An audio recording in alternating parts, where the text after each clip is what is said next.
kehidupan flora dan fauna di alam itu mengacu pada kehidupan tanaman di wilayah atau ekosistem tertentu, sedangkan fauna mengacu pada kehidupan hewan di daerah yang sama.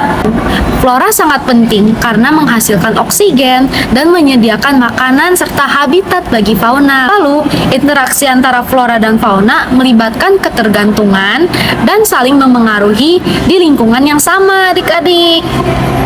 Misalnya, lebah berperan dalam penyerbukan tanaman yang sangat penting bagi produksi pangan dan kelestarian tumbuhan. Sementara itu, predator seperti harimau membantu mengendalikan populasi hewan-hewan herbivora untuk menjaga keseimbangan rantai makanan.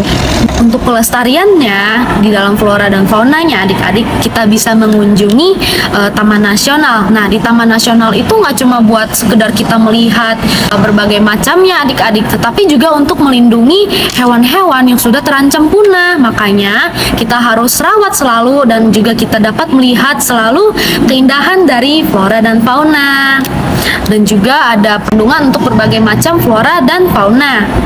Dan juga ada cagar alam, taman safari, hutan lindung, dan juga ada suaka marga satwa. Nah, adik-adik, setelah apa yang kita pelajari tadi, terdapat fakta tentang satwa liar yang ada di Indonesia nih, adik-adik.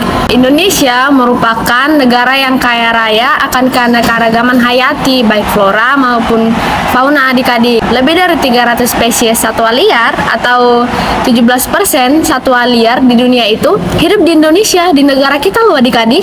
Di Indonesia, kita memiliki jumlah mamalia terbanyak di dunia. Percaya nggak bahwa di Indonesia itu mamalia sangat banyak loh, adik-adik. Bahkan tadi beberapa sempat kita mention ya, adik-adik.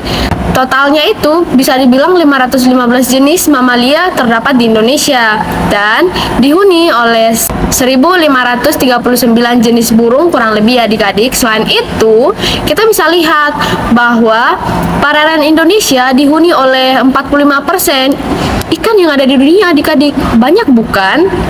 Nah, selain itu terdapat 259 mamalia endemik, 382 burung endemik, dan 172 amfibi endemik. Keberadaan satwa liar ini sangat penting karena jika satwa liar endemik tersebut punah, maka akan punah juga satwa-satwa yang ada di dunia, adik-adik. Dari satwa-satwa yang kita telah lihat tadi, ternyata banyak juga ancaman kepunahan satwa liar yang ada di Indonesia, adik-adik. Nah, kita bisa lihat di sini bahwa satwa liar yang hampir terancam punah di Indonesia itu meliputi ada 184 mamalia, 119 burung, 32 reptil, 32 amfibi, dan 140 ikan, adik-adik. Bukankah itu banyak?